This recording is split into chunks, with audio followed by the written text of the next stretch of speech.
So why am I doing this? I'm starting this podcast because we all have a story and finances play a part in our struggles and successes. If we can learn from the many mistakes many others have made, we can make sure that more of us are successful. Like the quote says, to increase the chances of success, we must increase our failure rate. To be honest, I failed a ton. I will bring people from all walks of life, but mostly service members. If you have a story you would like to share, do not hesitate to reach out. From the go, like and subscribe to this podcast so many others can benefit. Welcome to another episode of the Financial Enabler Podcast. Today I have Major Sidney Jacques. She is currently an HQDA. She's a ranger. She's a badass. And I'm excited to hear all about you. How you doing today, Sidney? I'm good. How are you doing? I am awesome. I'm just having an incredible day, and I've looked forward to this podcast all day. So tell us, first about you. Tell us your upbringing. Where were you raised? Tell us a little about your history, and then roll into your military experience. So I'm born and raised in New Jersey, Central West Jersey. You'll hear my accent pop out when I go home or when I'm driving. Probably not so much in the podcast, but but I grew up playing basketball, youngest of four, super athletic family. My dad served in Vietnam, and that's pretty much, I wasn't like an army brat or a military brat or anything like that.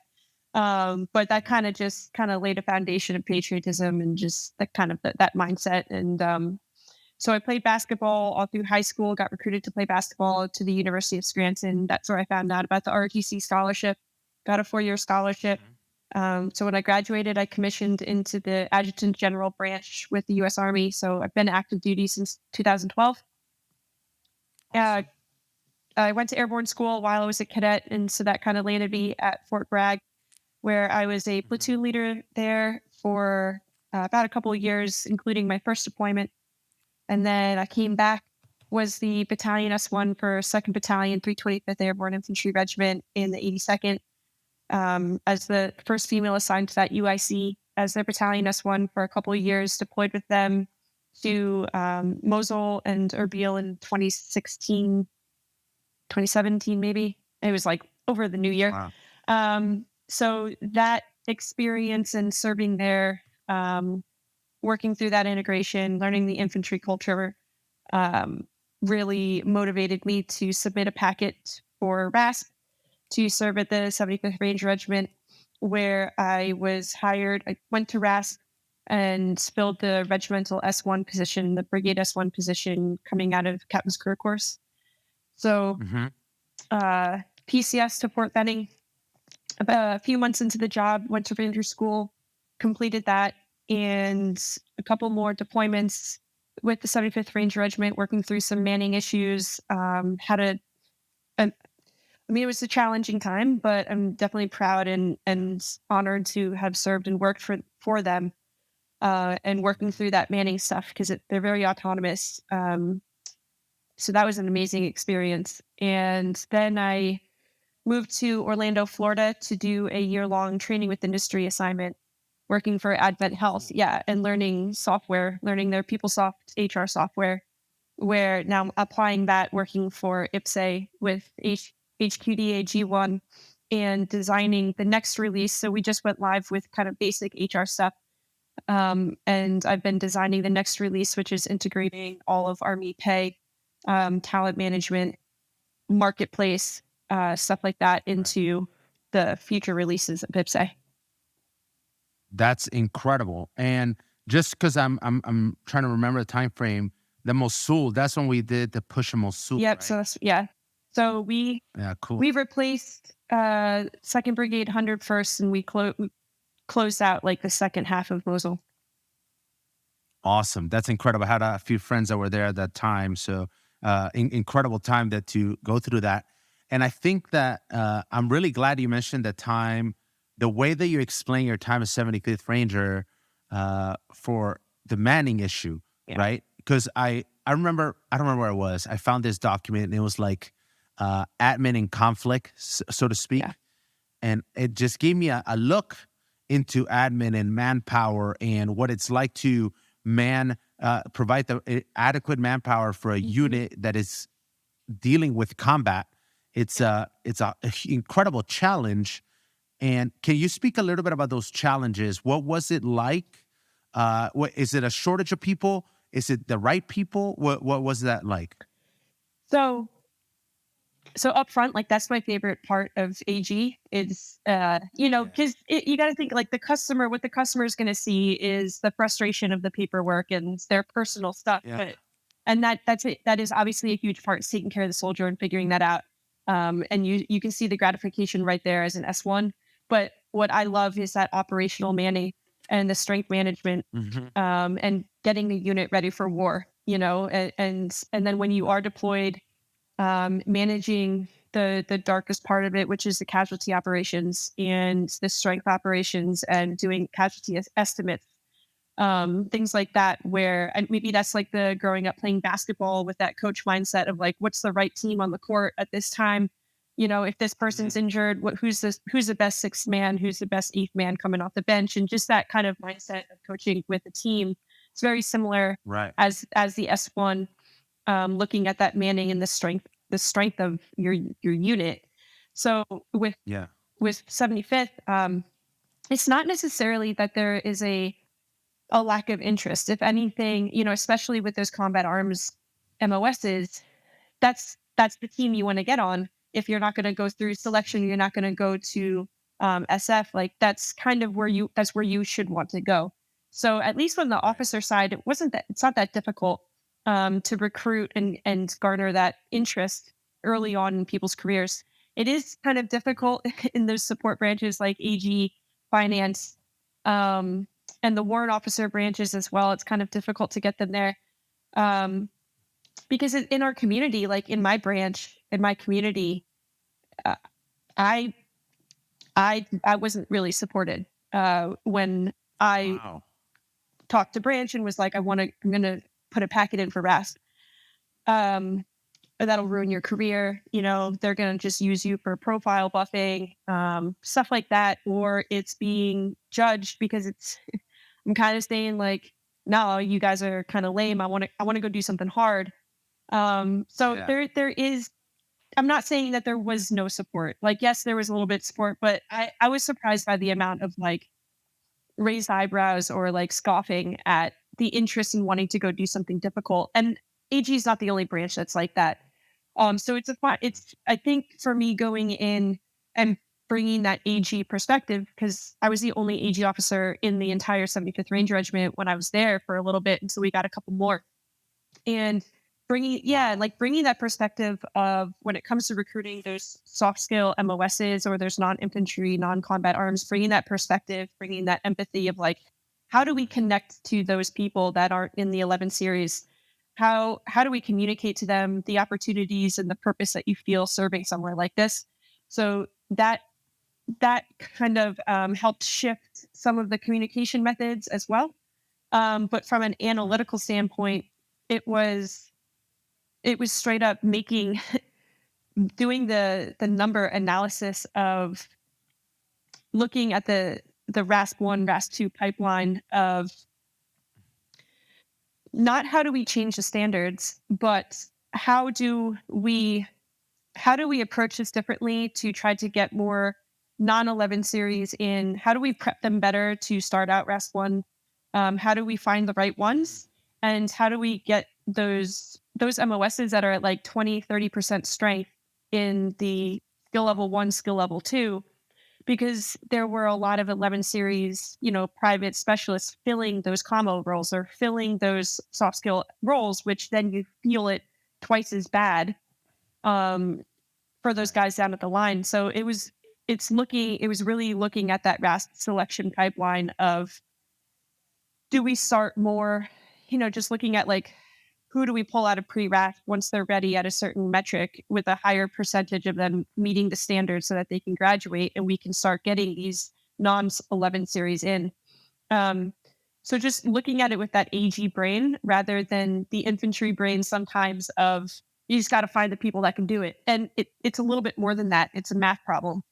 So that was really Yeah. fun to have that experience and, um, get our operational strength up to, a healthy number. So that's incredible. And I really appreciate you sharing that, because I'm an EOD tech by trade, and I'm going to do this shout out here. Like, I didn't expect I was going to do it, but the 28th EOD company, the most highly decorated EOD unit in the planet, right? Clearly they support 75th Ranger, which I'm not wearing a shirt.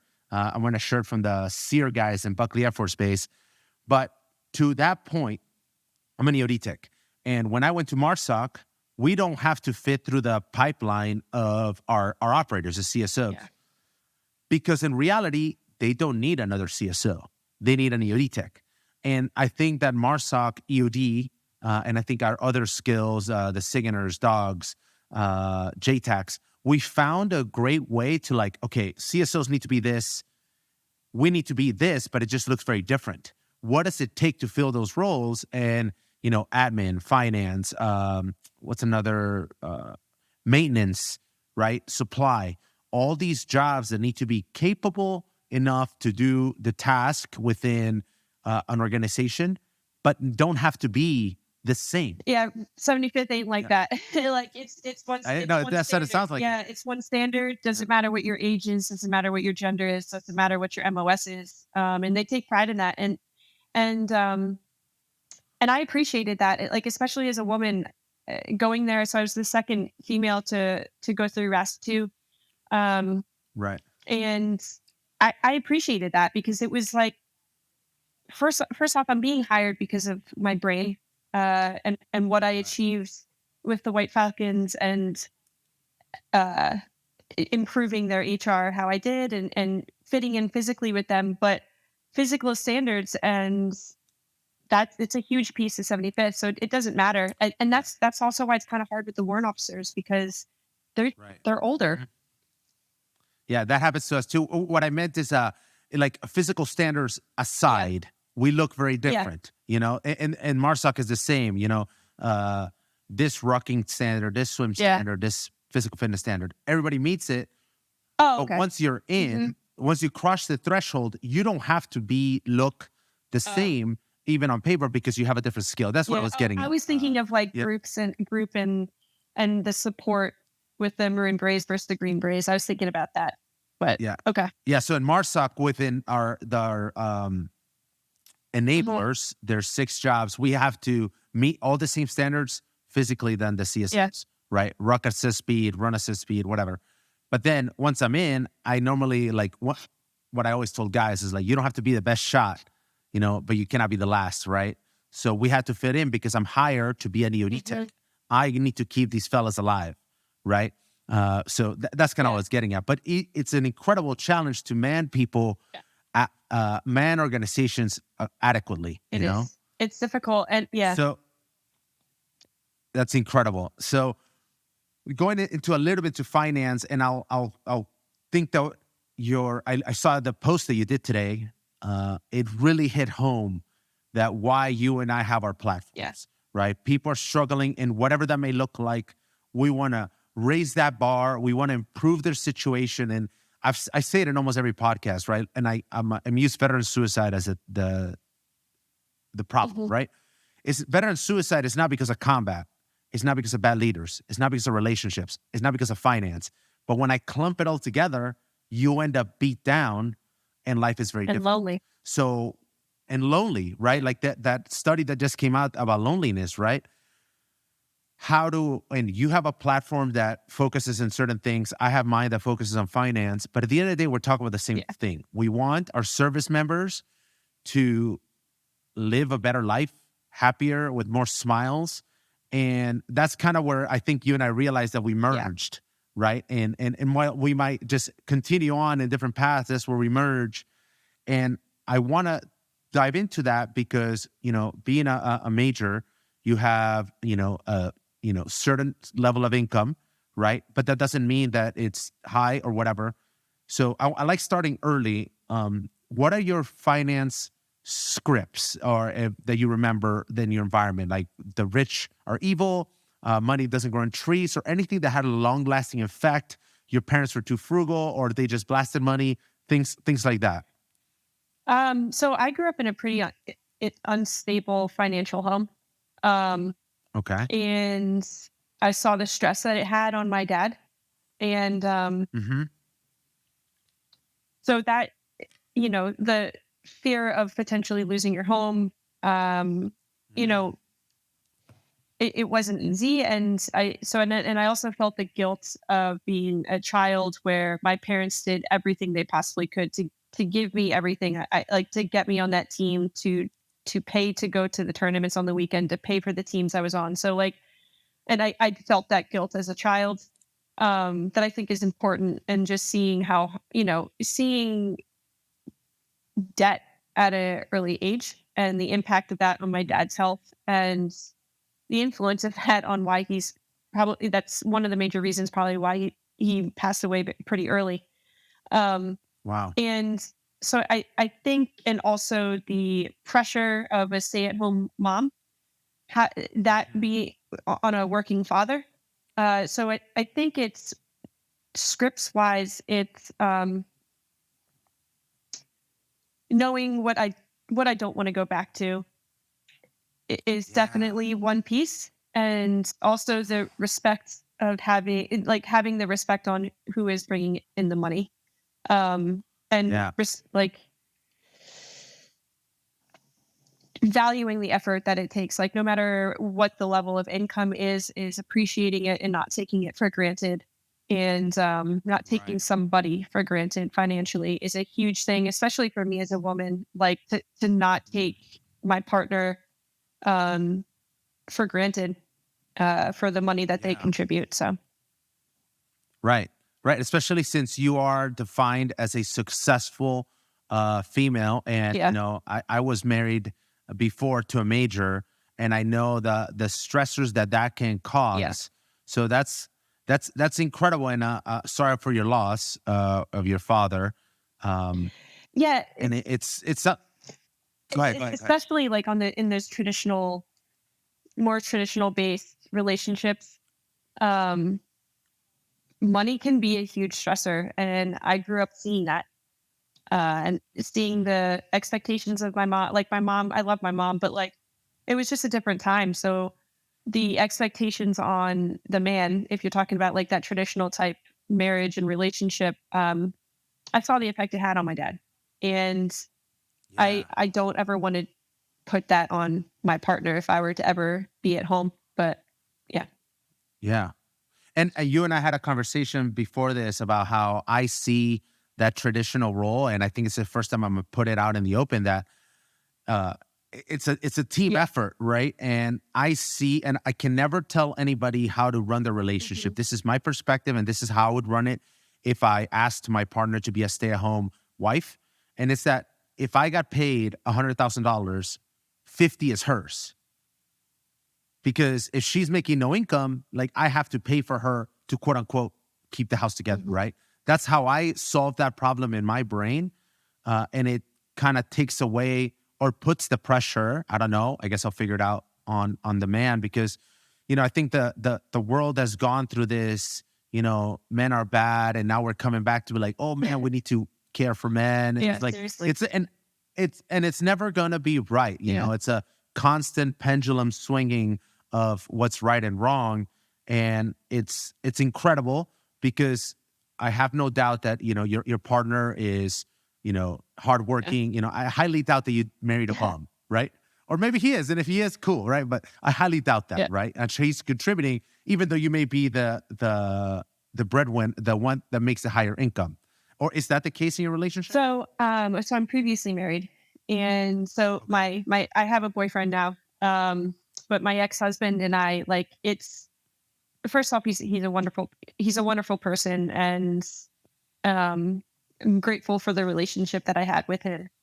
But it was, like again, it's not that finances played a role in it. It's not that. I think I was so careful. I think I was so careful at not emasculating him for being the breadwinner. And Wow. I was so um, concerned with not making him feel lesser than, because I where we were was dictated on me. Um, so when it Yeah. comes to someone's, like a military spouse's career, it's very much dictated on the person that's in the service. And that can definitely cause quite a bit of, and I don't even think if there was tension, I didn't see it until the divorce started. The Yeah. resentment come out. Um, but it was, I was so careful in trying to be that modern relationship of the woman being the breadwinner. And there's a lot of couples that figure it out and they do it really well. But my problem was I never had that conversation with him. Like we Yeah. never sat down and like had that conversation of how I felt or what our financial goals were together or how we were going to do this, how it we were going to have conversations when there was conflicts. Like we just avoided that conversation completely, and Yeah. that's not the way to do it. Right. Do you, in hindsight, um, do you wish that you would have been more upfront and honest with your, I'm trying to phrase, say it how it's coming out, upfront and honest about your self-worth, that you were the breadwinner, and that so be it, and that's how the relationship was going to be structured at that time, at least? I wish I protected my assets more. Oh, okay. Yeah. hmm Huge. I Huge. wish I was more adamant and put my foot down about equality in that because there was an income coming from his side, and when I look back at the amount of money that I had paid uh willingly, like I'm not saying, Oh, it was from my heart because it was like maybe that guilt thing too where it was, okay, he's here because I'm here. He's doing this job because that's what he could get quickly because of this move.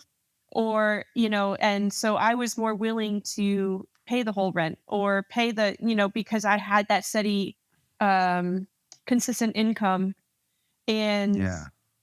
I didn't want him to. I just again, conflict avoidant is not is Oh, not the yeah. right thing. So I wish looking back on it that I was more. So that's why I can see the frustration coming from men sometimes. Yeah, Oh, yeah. 100% Oh, yeah. because I kind of experienced that in a little bit of a way. And again, I'm not. This is not bad mouthing him at all because I No, take no, no. responsibility for not having the courage to have that conversation, especially coming from a Mhm. traditional home where I never saw a woman financially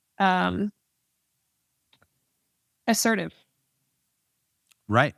Right. I never saw that. And I think that I think that that's huge because my situation with my ex was not like it, but she was an officer. I was enlisted before we got started dating before she joined the service, Yeah, and I I see you covering yeah yourself yeah there. yeah. Just in case you're Oh god, listening, oh, it's such a problem. quick God, funny story on that. We were sitting somewhere on a S1, and this lady comes out. It's like, when did you guys get such a married? And we're stupid like, rule. this date. She wasn't in. I was like, leave us It's such alone. a stupid rule. But right, So right. dumb. So I feel that we never spoke about a lot of the finance things, and it's something she carried, some things I carried, but there was animosity because there was never Yeah. clear. And I think that I want people to hear this is that here it is. You're telling a story that countless men are dealing with. They're putting food at home, working 10-hour days, Yeah. and they don't feel Yeah. appreciated. Conversely, there's women doing the same thing. We're all dealing with very similar challenges. And that's what I love of what I'm doing here, because I want to, the whole underlying point of my podcast is like, I want to come in a nutshell. Here it is, Major Sidney Jacques. This is what I did wrong. Please don't do that, Mhm. right? Hi, Bigalardo. This is what I did wrong. Please don't do that. And if you do, know that it's okay and you can overcome it, Yeah. right? It's good. It's a learning point, right? We have to fail to make it out. And I have no doubt that those lessons now make your current relationship Oh, stronger. 100%. Yeah. Uh, 100%. and that's huge. And obviously my focus is finance, right? I don't want to, do you, on mental health, how do you think, you already spoke in your story, have you dealt with any women speak of how finance plays into their mental health, or you don't get that at all? So that hasn't. So the year of having it's almost a year now of having the Balance Your Grit page. Finance hasn't really come up at all. Okay. And that's really interesting. I never realized that until you just asked that question. So I'm going to think on that for a little bit on why. But, personally, that feeling of insecurity, as since being a child in it, and the resentment that you can see within a relationship, and um, that definitely created a feeling of insecurity as a kid. And like if I'm having some sort of like financial friction point, or a financial concern, it weighs very heavily on my mental health, because I think it puts me right back into that feeling of fear. Um, Mhm. but I also want to give like credit to my parents that like they were married 44 years when my dad passed away. So that example of sticking together and gritting it out and figuring it out for your kids. Like um, I, I'm grateful for that for the rest of my life, being a child to see Huge. that, and s- so I am grateful for that. But the feeling of fear and insecurity when it comes to money is huge. So that, yeah, Right. Right. yeah, I'm actually surprised that it had, not surprised, right? I'm thankful because I try to tell people this. We need our pain, oh yeah, and I just dealt with it with a really close friend of mine. We were talking about something, and I asked him, it's like, hey bud, do you have $30? And he's like, no. He had just gotten paid. He didn't have $30. And I saw his face of shame yeah, and pain. And I look at him now, I'm like, my goal is that you never feel that ever yeah, again. What you're feeling, I don't want you to feel that ever again. And we have to, and I did not expect for you to have such a strong financial mhm. emotions due to your past, which is shows how real Oh it yeah. is, right? Like the feeling of being like a And little kid and seeing that on your dad's face, and that's, yeah, men yeah, that feel that way, like I feel for them because I saw it, and yeah. there's a huge pressure. Yeah, and men, we both know this. There's so many men doing the hard jobs, Yeah, that is like, I can never be a construction worker, and these guys are just like grinding it yeah, out 10 hours a day in the sun to come home, and the idea that they do that and then someone is not appreciating it, yeah, I can only imagine the pain they must feel. And again, they probably just suck it up and deal with it on Saturday with the boys, but they shouldn't, yeah. right? They shouldn't, and that's And very I'll hard. take it a step further. um, Yeah, Especially if their partner is a woman and taking advantage of it, or not respecting them, or not being grateful and not supporting them emotionally through that financial stuff. Like a lot of that bleeds on.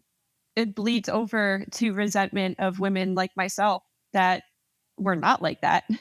I think yeah, there's a double stigma for women who are supportive and are appreciative and grateful for what men bring to the table. We're talking about traditional roles again, whatever. Like if somebody has a problem with me saying that, but there's a double stigma that women who are supportive and loving and caring, that we have to prove yeah, ourselves that we're not like that.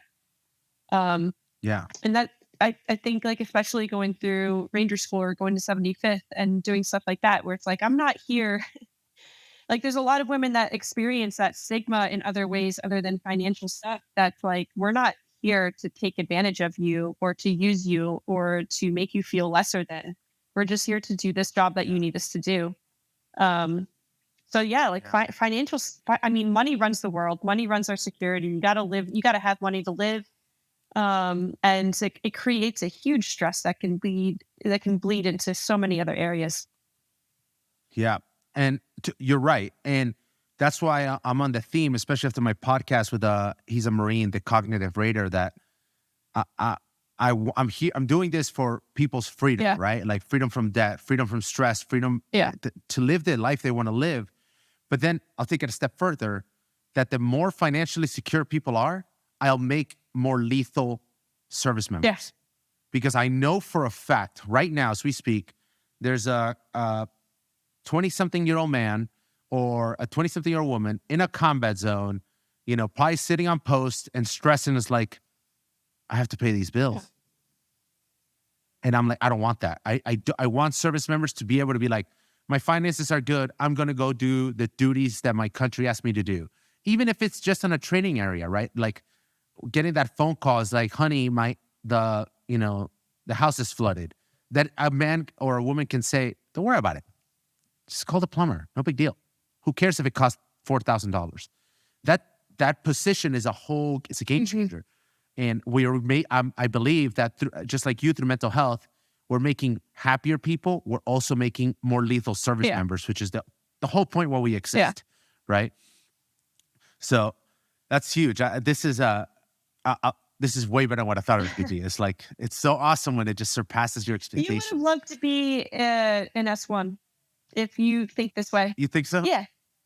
Because that's I like do. the good S1s, like the good S1s, the good HR people, like genuinely feel a purpose. Because if I'm doing my job and I'm making sure that your personal life is good, I mean, pay falls into AG as well. Like if I'm making sure that your promotions, that your awards, that your paperwork, your insurance, like your dear stuff, like if I'm doing my job well and our unit is good administratively, Oh yeah. those guys can focus on their mission. Those guys and girls can focus on their training. They can focus on what their job is, and they don't have to. They can worry less about what they have to come home to. Their promotion points, their this and that, which impact money. That's your job as HR, is to make sure that I'm taking care of these guys so that they can go train and result in less casualties, right? Like Totally. And I think I probably would enjoy that. And I'll never forget my in my MARSOC deployments, that especially my first one, there was a sign at the door of the company that said, "What have you done for the team today? What have you done for the teams today?" And our admin guy was a gangster, and it was like, "I have this problem." It's like, boom, and it was one of those guys that is like, and he would just write back, "It's like, don't worry about it." And then a few days later, it's like, it's solved. You didn't even have to explain the problem, right? It was so awesome.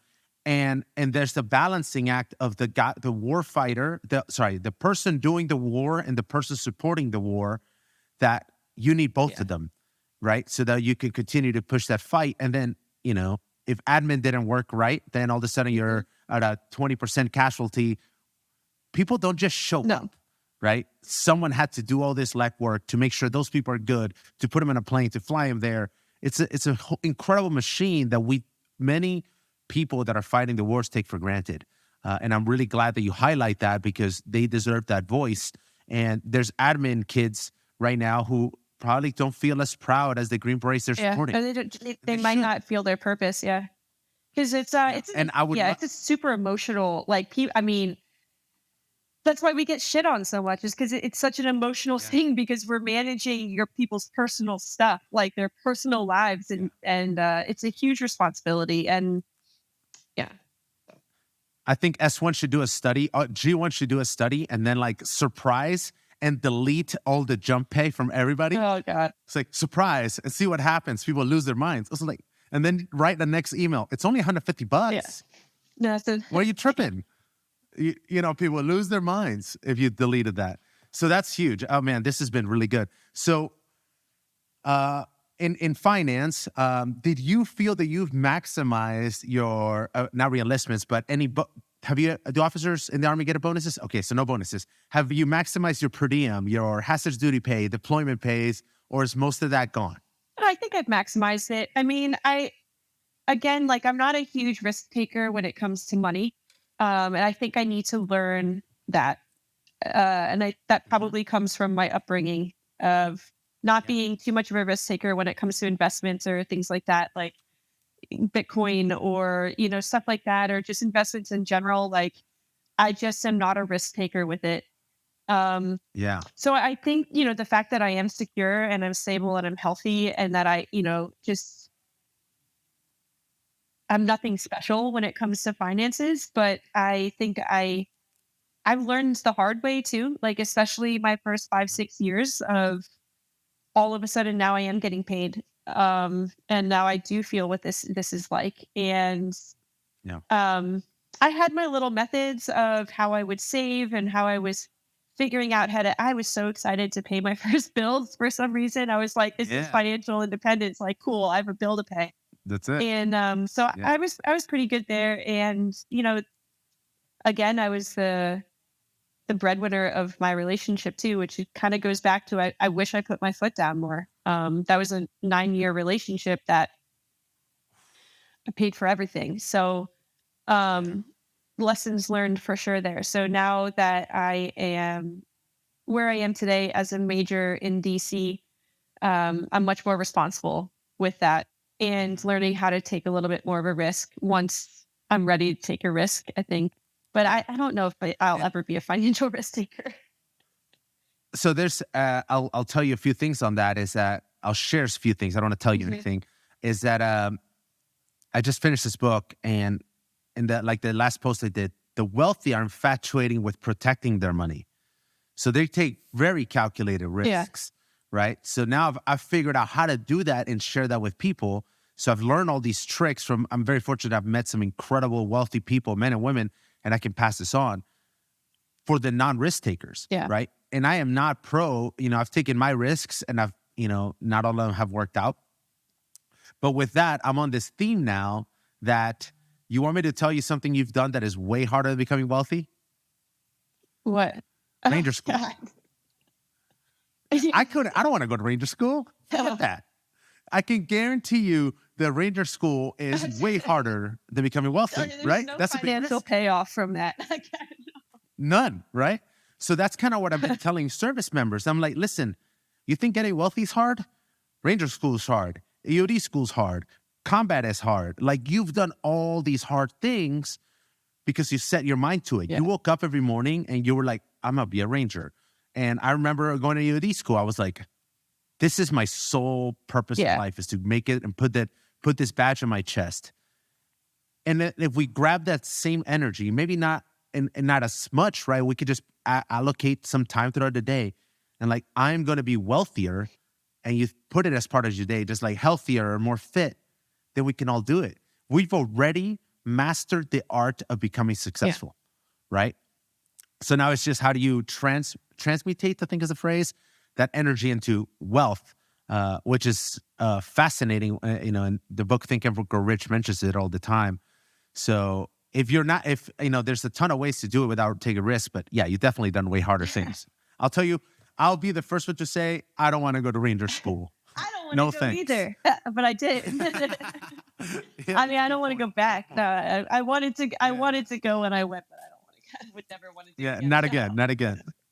Yeah. Hell no. So now that we're talking about finance and your time in the military, and you've probably dealt as a S1, people deal with countless stressors. Is there any skill or experience that you've had in the military that has helped you or now gives you some clarity as you move into gives you more tools to be successful in finance? And if it's nothing, that's okay too. No, the answer is yes. The answer is yes. I think it's to not trust the system. And that might whatever. You can tell by my page, like I will say whatever I want to say, but Yeah. I think at an early age, there is an intimidation or there is an awe of people at a higher rank, or there's an expectation that everybody that has a certain rank, whether it's officer, NCO, warrant officer, that they care, and that they're going to do their job well. And I would say it's the percentage. It's on the better side of the 50%, but that doesn't necessarily mean that you just blindly trust. No. And it doesn't matter what they have on their uniform. Doesn't matter what badges that they have or what schools or what units they've been to. It's that trust but verify concept, especially when it comes to money. And, just because you submit a packet doesn't mean that it's not necessarily that it gets lost. I think people think that paperwork gets lost a lot more. It doesn't get lost. It becomes not a priority. So When something takes forever to hit, if there's a back pay or there's a pay issue from combat entitlements or whatnot, or a pay inquiry that goes in, it's easy to just say it gets lost because that's the buzzword and that's simple to say. It very rarely does it get lost. It just is not prioritized. The priority for a commander or the priority for an office is always, it's not always the S1. So it's that trusting, like, yes, I trust that eventually this is going to go through, but you have to be aggressive about it. You have to follow up and, like the squeaky wheel is going to get the oil. Oh yeah. And to me, I never wanted somebody to have to feel like they had to do that. And that's a good F1, or it's a good financial person or a good admin person. But you can't just trust that because somebody is in a position of influence or power that they're going to force your stuff to get prioritized. And Right. sometimes you've gotta have that aggression to get it prioritized. Right. And, tying it to some of the things that I've been saying is don't trust the system is that while I generally believe that most humans have a positive intention Yeah. to everybody's life, the machine does not care about Yeah. you. The Army, the Marine Corps, the US government does not care about me, Jaime Gallardo. So if I don't become a squeaky wheel to protect myself, then I'm gonna get chewed up, right? So that's a balancing act that I tell people is that and right now I just had this podcast with another guy is that don't trust on the VA to be Yeah. there. What if it's not, right? And it may not be. And to your point, if you put in a package to be like a packet to say, fix my pay, and you don't bug S1 weekly, then probably is that like, it's just going to fall back. Or You it's have this to care the for yourself. system, it will get done. But when we're Oh, yeah. talking about emotional things, again, that EG stuff, that S1 stuff is emotional.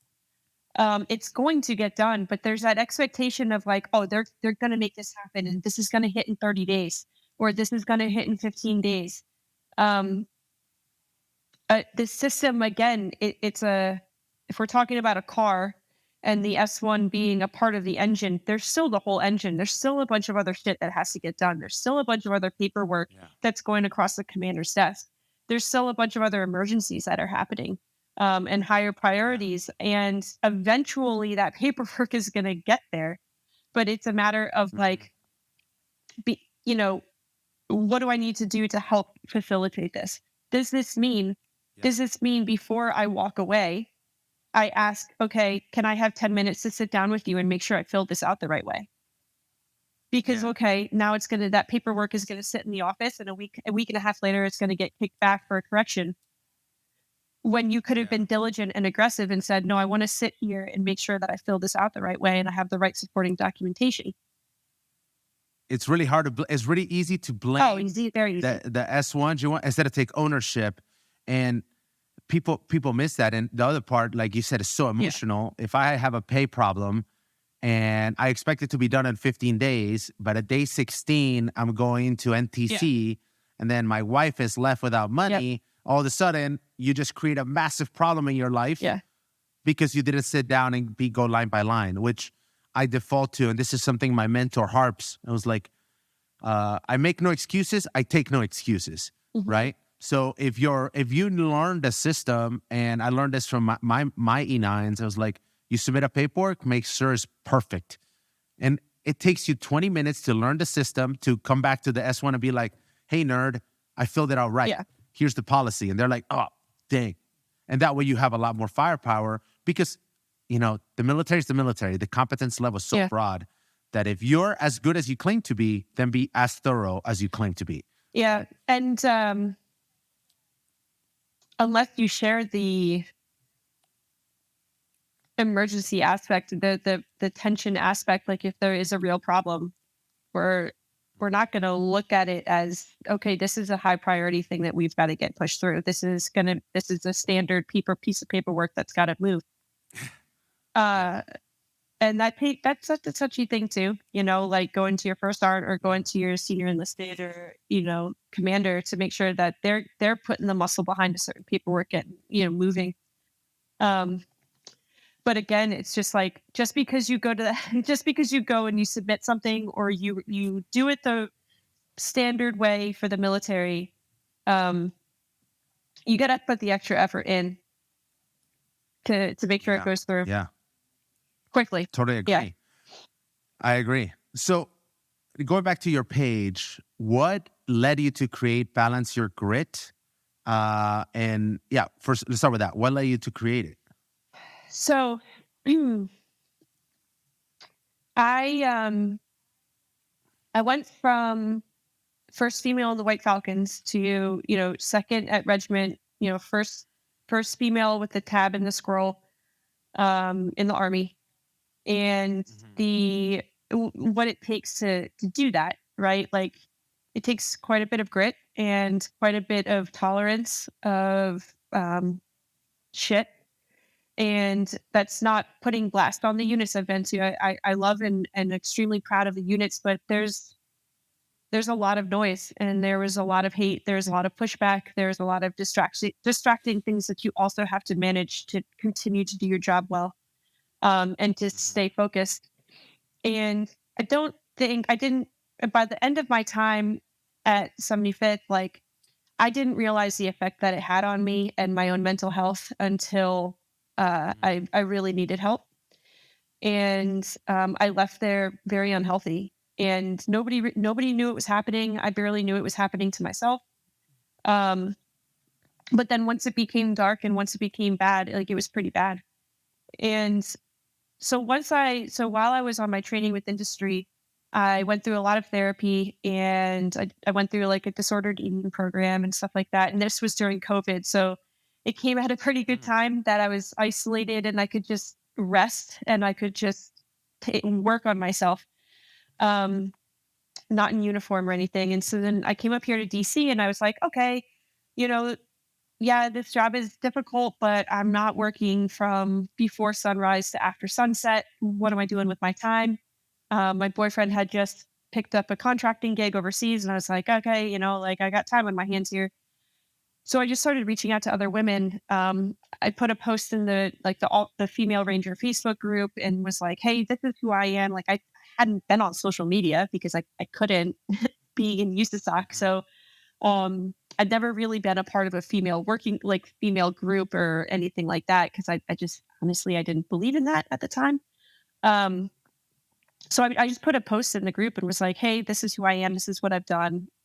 This is what I went through, and I'm doing a lot better now. And if any of you are experiencing this like A to N, I'm here for you. If you want to chat about it." Um, there wasn't any posts like that in that Facebook group really until Mhm. because a lot of it was like prepping for school or um, advice on school, advice on this and that, and like that, the physical stuff. There wasn't a lot of that emotional, mental stuff. Because again, you got to think about the woman that's going for this, like where we block that shit out because we can't, we stay focused. Yeah. And my phone just my Facebook Messenger and my phone, it didn't stop. Like it didn't stop blowing up Well, from women that like I even saw as oh, that I mean, yes, they're badass and everything, but they're dealing with a lot of shit quietly, oh yeah. not thinking that, you know, I, anyone else is experiencing the same thing. And a Mhm. lot of us don't reach out to each other with a lot of that extra mental stuff because you don't want to find out that like no, they're fine. I am weak, Yeah. or I am weaker. Or I shouldn't have done this, or I wasn't prepared for Yeah. this. When it's like, no, we are. Um, we just didn't talk to each other. So I just started. I was having the same conversation over and over and over again, which is beautiful and amazing. Uh, and I was like, Mhm. no, I'm just going to start making this page because I'm realizing how many of us are going through certain stuff and confused or focused or angry, frustrated, and we can do better than that. Like there's enough of us women who have gone through these really challenging schools or units and integration specifically. And um these younger women should not be going through the same shit that we did. That's that's Right. irresponsible of us. We Right. should be mentoring and we should be sharing the honest truth. to take care of that Right. grit that it requires. That grit that you needs to be Mhm. managed and taken care of. So D- Man, that's so big, and I thank you for what you're doing for helping women with that, because I can only imagine. And I shared it in mine. I had in my intro. I had a suicide ideation, gun loaded, and everything. And we forget that to be a soft operator or to be a proper service member, mental health is yeah. important.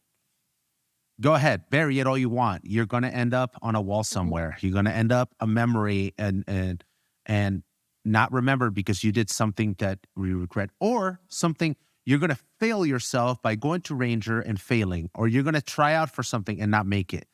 It's like it's part of for crying out loud. That's why Intrepid Spirit Center says it. Everybody says it, right? Mind, body, spirit, finance, right? Sorry, Intrepid Spirit says that. I took it from that. That's not my idea. I'm a copy. Right? So if you're taking care of the mind, which is huge, and I have no doubt that more women are going to achieve incredible things thanks to what you're doing, uh, making that change and putting that our stories are real. Yeah. And I'll look at every single one of my friends in Marsoc, every Green Beret I ever talked to. It's like, you're a big old softy, and if you're hiding it, you're just hiding it. Yeah. Whatever. You're not the toughest guy I know, Yeah. right? Or you're not the toughest woman I know. And I see from women in the military, you guys do even a better job of hiding Yeah. it. You're just like, you show up, I'm good, Yeah. I'm good, and then you go home, and you know, as emotional creatures as we all are, Yeah. there's a fall apart, and it's huge, right? Uh, yeah, that's actually, I really appreciate that. So you're kind of alluding to it, and I'll ask you two more questions. And the first one will lead to the next one. What are your goals and dreams in life? If you're open to Yeah. share. Podcasts have asked me that before. Uh, I I value goals. Like, I do have goals, but I try not to have goals because I think goals limit you. Um, and I think that when people set goals, they can potentially, and they do make decisions Mhm. to reach that goal that limit them from actually surpassing that goal, and Right. maybe having a different goal. And when it comes to life, I try to keep it a broad goal, which is like, I want to feel a healthy, happy purpose of helping people and having a social community purpose. And everything else, if it can fall underneath that and support that feeling of um, a positive purpose and a positive contribution to the world, then I can die happy. And I know that my obituary is going to be filled with things that I have done to try to help people and just try to make this crazy place a little bit better. So that's Yeah. that's really, I mean, it's, yeah, I guess I'm kind of hippy dippy at heart with a lot of stuff, but um that's really my goal. If we're talking financial goals, it's to support that, honestly. Yeah. What about dreams? Dreams? Do you have any dreams? Yeah. Um,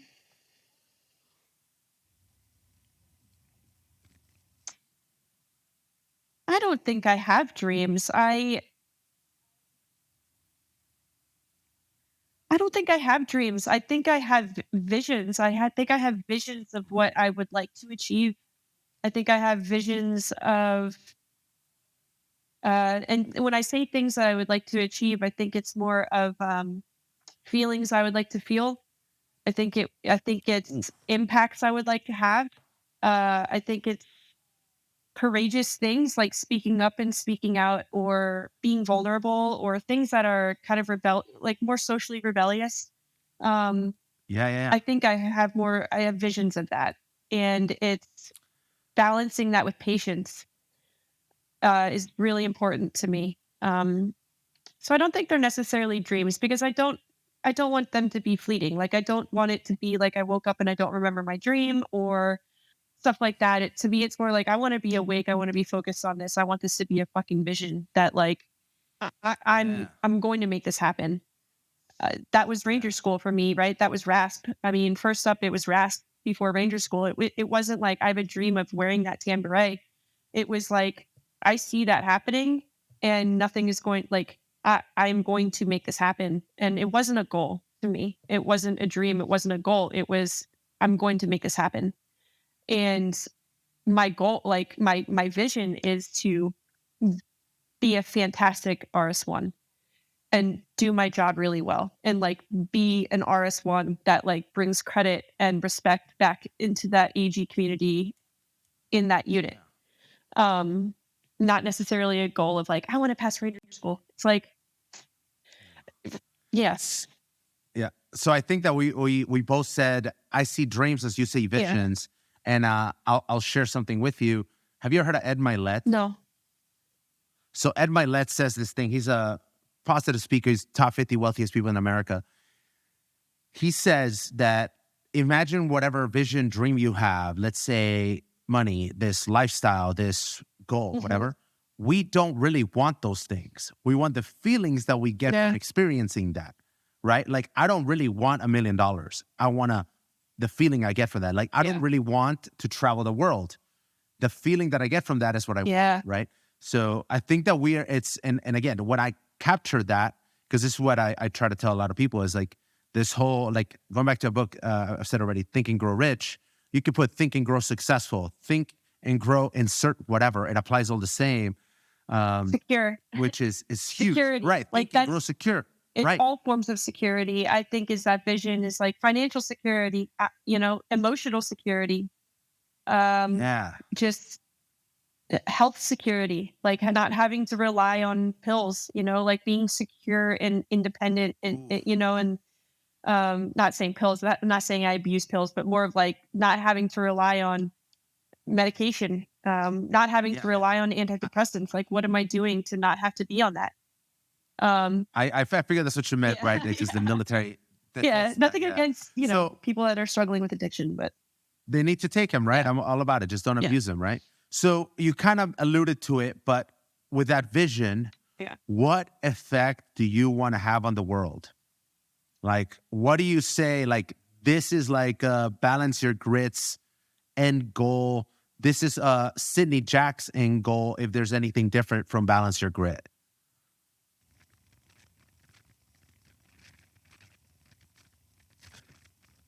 allowing what's the question, the specific question again? Because I don't want to be long-winded. What? I've been long-winded this entire time. No, you've been incredible. It's been awesome. I have nothing but time and patience to hear people talk. It's a skill that not enough men have. You hear that, men? Learn to listen. Talk up. Speak up. What effect do you want to have on the world? And let's say not even the world, but your world. Not I don't want to make it negative. So mitigating, limitations, I think. And that's Ooh, nice. the really, really hard days at school, like enduring social treatment that people can't really imagine, and I don't want them to imagine it. It's what got me through that a lot. What got me through, like, what my purpose is, like, where I drive my motivation from is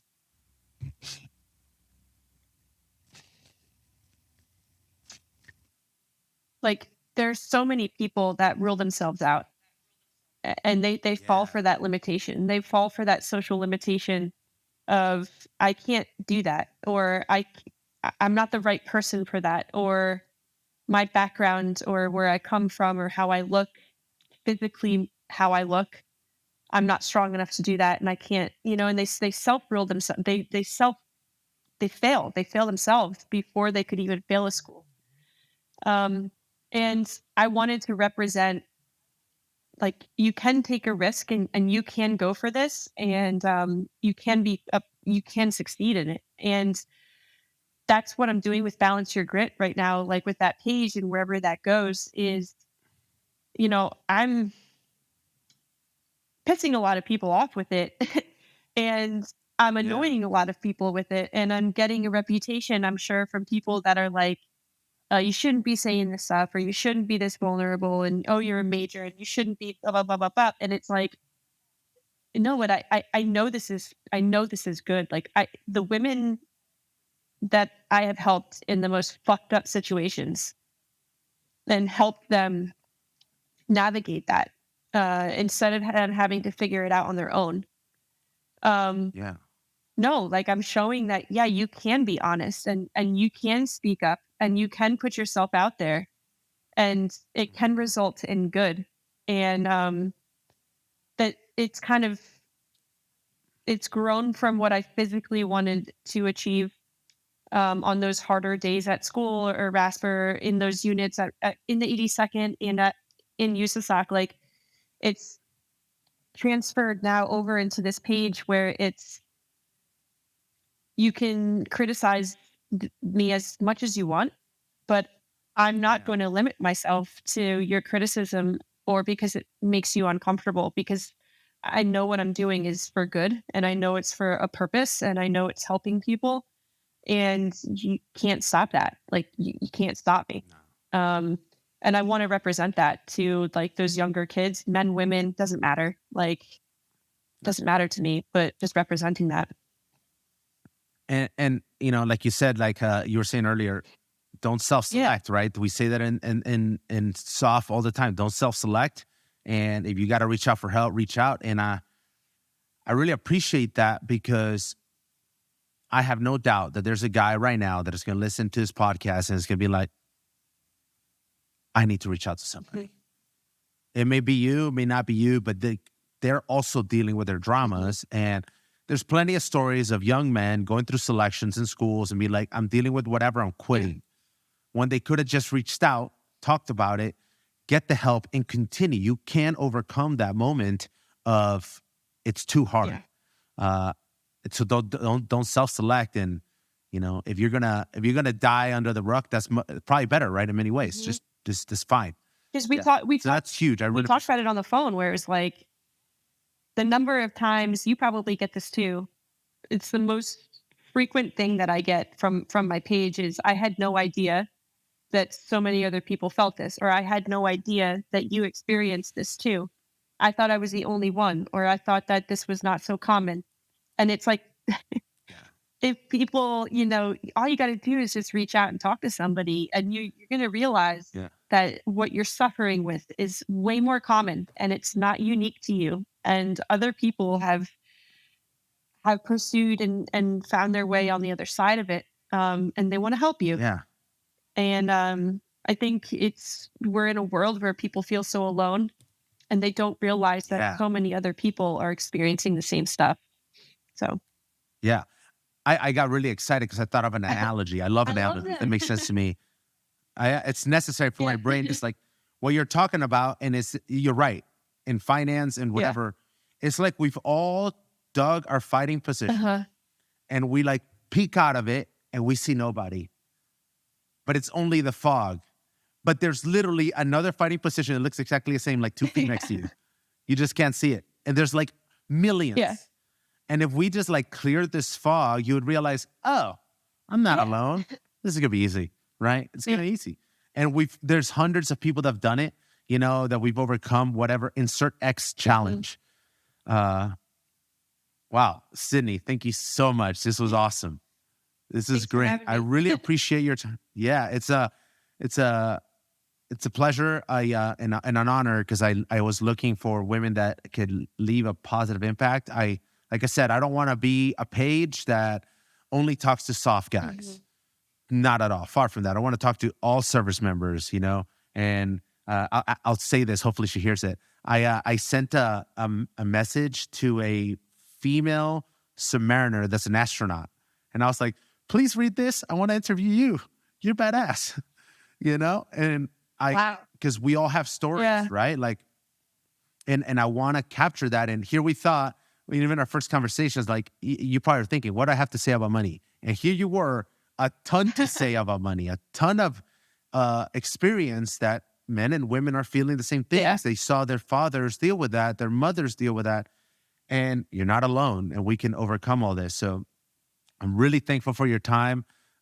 This was awesome. And I can't wait to put it live as soon as it comes out. I'll let you know. Thank you. Thank you so much for having me. This podcast is not financial advice, and it only represents the opinions of those participating.